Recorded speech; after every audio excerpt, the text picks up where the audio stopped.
Bryson DeChambeau has never been shy about speaking his mind. He changed his entire body to hit the ball farther. He sued the PGA Tour. He took hundreds of millions to join LIV Golf. But nothing, absolutely nothing, made him as angry as what he saw in Mexico. The moment Bryson stepped onto the course at LIV Golf Mexico, his face changed. The smile was gone. The confidence was replaced by disbelief. And within minutes, he was recording videos that would shock the golf world. He pointed his camera at the grass and said something no professional golfer should ever have to say. The grass was destroyed. Not patchy, not a little rough. Destroyed. Then he walked to the bunkers and called them the worst he had ever seen in his entire career. And then he asked the question that is now echoing across every golf podcast and social media feed. This is what we're playing on? For a player who has competed in majors, won the US Open, and played on the most pristine courses in the world, this was not just disappointment. This was rage. Real, unfiltered, camera-rolling rage. And it did not stop there. Because what Bryson saw in Mexico was not just bad grass and terrible bunkers. It was a symptom of something much bigger, something that LIV Golf has been trying to hide for months, something that involves billions of dollars, a Saudi funding crisis, and the very future of the league itself. This is Golfio, and this is why Bryson DeChambeau is furious at LIV Golf Mexico. For more coverage in golf, subscribe and hit the notification bell. The course at LIV Golf Mexico was supposed to be a showcase. That is what the league promised when they added the event to their calendar. A beautiful layout near Cancun. Warm weather. Ocean views. A chance for the Rebel League to prove that their product could compete with the PGA Tour on every level. But when the players arrived, they did not find a showcase. They found a disaster. The fairways were not green. They were brown in some places and completely dead in others. The rough was not challenging. It was inconsistent, with patches of healthy grass sitting next to patches of dirt. And the greens? The greens were so bad that multiple players refused to even comment on the record because they did not want to sound unprofessional. But Bryson DeChambeau is not most players. He pulled out his phone and started recording. In one video that has since been shared thousands of times, Bryson walks slowly across a fairway, pointing his camera at the ground. The grass beneath his feet is not the lush, manicured surface that professional golfers expect. It is thin, damaged, and in some places completely gone. Bryson does not say much in that video. He does not need to. The images speak for themselves. But in another video, he lets his frustration pour out. He says the bunkers are the worst he has ever seen. He says the course conditions are amateur. He says he cannot believe this is happening at an event that is supposed to represent the future of professional golf. The videos spread fast. Within hours, every golf media outlet had picked up the story. Fans were sharing the clips, comparing them to conditions at local municipal courses, and LIV Golf officials went into full damage control mode. They released a statement saying that unseasonal weather had affected the course. They promised improvements before the next round. But for Bryson DeChambeau, the damage was already done. He had seen what LIV Golf was willing to put its players through, and he was not going to stay quiet about it. But here is the thing that most people do not understand. Bryson DeChambeau's rage in Mexico was not just about grass and bunkers. That was the spark. But the fire was already burning long before he stepped onto that course. To understand why Bryson exploded the way he did, you have to understand what has been happening behind the scenes at LIV Golf for the past several months. And it starts with money. The Saudi Public Investment Fund, which bankrolls LIV Golf, has been facing its own financial pressures.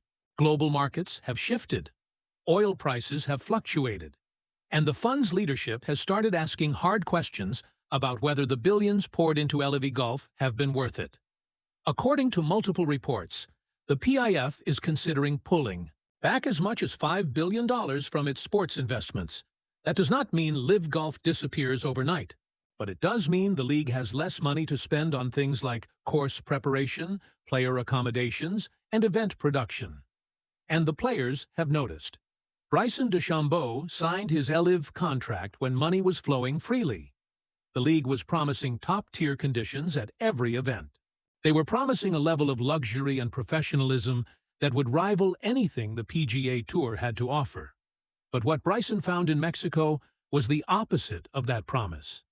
He found a course that looked like it had been prepared by people who had never run a professional golf tournament before. He found conditions that would embarrass a college event. And he realized that the money he was promised might not be enough to fix the deeper problems. This is where the rage becomes understandable. Bryson did not just lose his temper over bad grass. He lost his temper because the bad grass was proof that LIV Golf was not what he signed up for. It was proof that the league was cutting corners. And it was proof that the players who left the PGA Tour might have made a mistake. That is a terrifying realization for someone who has bet his entire career on LIV Golf succeeding. The reaction to Bryson DeChambeau's outburst has been split right down the middle. Some people have praised him for speaking the truth. Others have accused him of being a hypocrite. Let me explain both sides because understanding this division is the key to understanding why this story will not go away. First, the people defending Bryson. They argue that he did exactly what any professional athlete should do when conditions are unacceptable. He spoke up, he used his platform, and he refused to let LIV Golf sweep the problem under the rug. These defenders point out that Bryson has always been honest, even when that honesty hurt his reputation. He was honest about his body transformation when everyone was accusing him of cheating. He was honest about his frustrations with the PGA Tour before he left.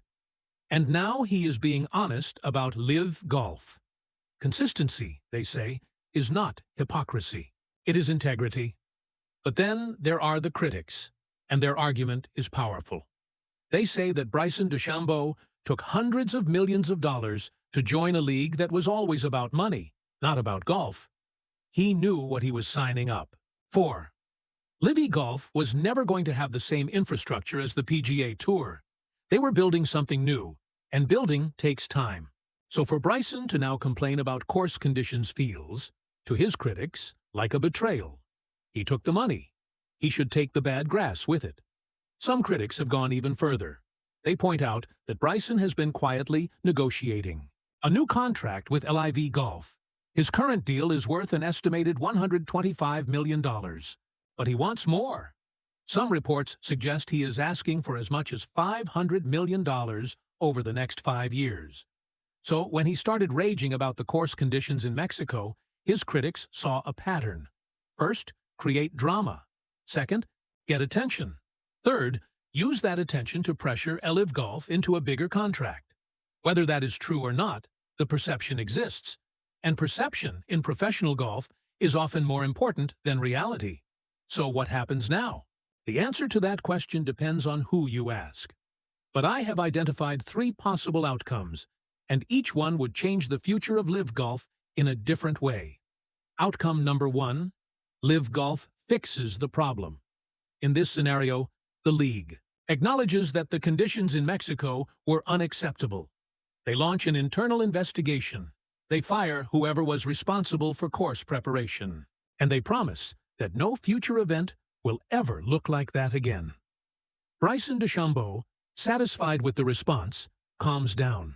He issues a statement saying he appreciates the league's commitment to improvement. The story fades. And LIV Golf moves on, slightly embarrassed, but still standing. This is the best possible outcome for the league. But is it realistic? Based on what we know about LIV Golf's financial pressures, the answer is probably no. Fixing course conditions costs money. And right now, money is exactly what LIV Golf does not have enough of. Outcome number 2. Bryson leaves LIV Golf. This sounds extreme, but it is not impossible. Bryson has already proven that he is willing to make dramatic moves. He left the PGA Tour when everyone said he was crazy. He could leave LIV Golf if he decides that the league cannot deliver what he was promised. There are rumors that the PGA Tour would welcome him back under the right conditions. And there are also rumors that other leagues, including a potential new golf circuit backed by different investors, have already reached out to his representatives. If Bryson leaves, it would be a catastrophic blow to LIV Golf. He is one of their biggest names. His departure would trigger questions about every other player's contract.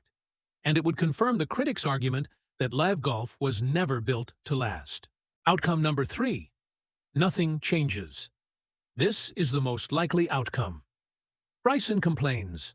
LIV Golf apologizes. The media covers the story for a few days, and then everyone moves on to the next controversy. The course conditions in Mexico will not be the thing that destroys LIV Golf, but they are another crack in the foundation. And enough cracks, over time, will bring down any building.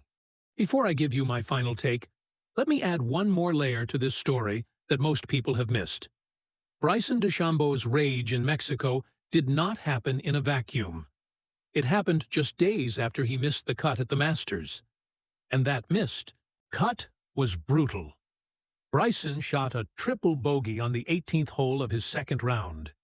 He went from potentially making the weekend to packing his bags in less than 15 minutes. The Masters is the most important tournament in golf.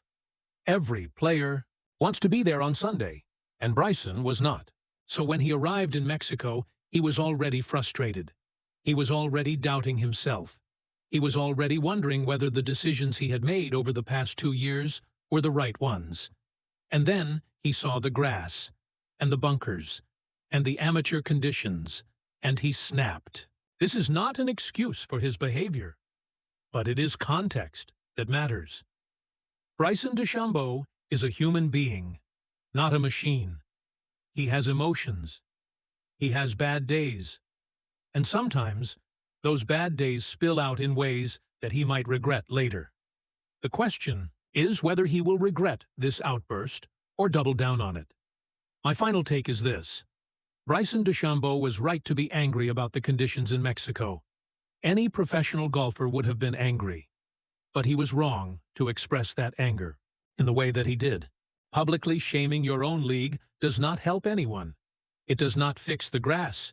It does not improve the bunkers. It only creates more division and more drama. If Bryson really wants LIV Golf to succeed, he should take his complaints to the people in charge, not to his phone camera. That said, I understand why he did it. He is frustrated. He is competitive. And he is watching the league he bet his career on start to crumble. That would make anyone furious. This is Golfio. If you made it to the end of this video, you care about the future of professional golf. Subscribe to this channel for more deep dives into the stories that actually matter. And leave a comment below. Do you think Bryson was right to rage, or should he have kept it private? I will see you in the next video. For more coverage in golf, subscribe and hit the notification bell.